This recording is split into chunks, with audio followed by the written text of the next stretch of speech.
Well, it may have been a holiday weekend, but the celebrities in LA did not take any time off from making their usual headlines. Dax Holt joins us from the TMZ newsroom right now. Dax, just when we thought we knew everything there is to know about Lindsay Lohan, she drops a bombshell on her Oprah show. Yeah, this was a huge bombshell, but during the final episode of her own reality show, she confessed that she had a miscarriage. During the filming of the reality show, I guess there was a 2-week period in there where she didn't want to leave her house. She was just being really difficult to film with. Well, she announced that she actually had the miscarriage at that point, and that it made her really sick, and that she was completely out of it, and that mentally it really, really messed with her. And she did not identify who the father of this child was, but basically said, you know, I should need to come clean with that. And I mean, I think a lot of people, myself included, completely blindsided by that, did not see that one coming.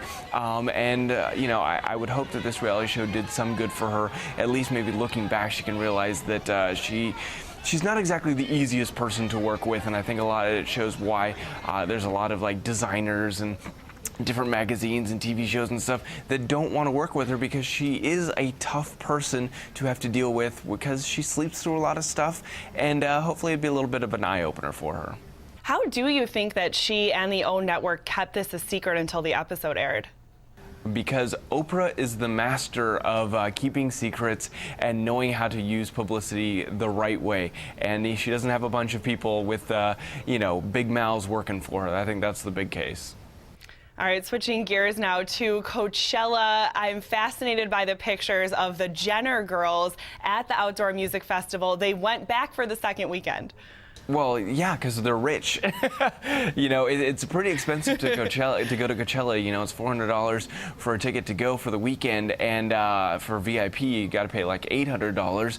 And most people will only go for one weekend because that's how much you can afford. Well, they went back for both weekends, and yeah, their fashion choices have definitely been a bit strange. I know that at Coachella, people try to wear some ridiculous stuff, but theirs was very, very strange. For the second weekend, however, they went back wearing a little bit more normal. They still had the fanny packs on and the hats, but nevertheless, they weren't total weirdos walking around the fields of Coachella.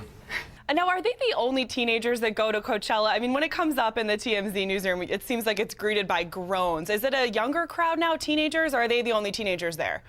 No, I think there's lots of teenagers there. I think there's a kind of quite an age range that goes to Coachella. You know, I mean, I was a little surprised to see Alessandra Ambrosio take her 6-year-old, but nevertheless, it does have quite a wide range. There's old people out there, there's young people, there's a little bit of everything.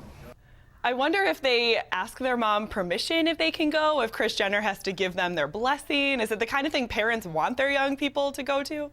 I think at this point, they're not asking Kris Jenner for a lot of the permissions to go places.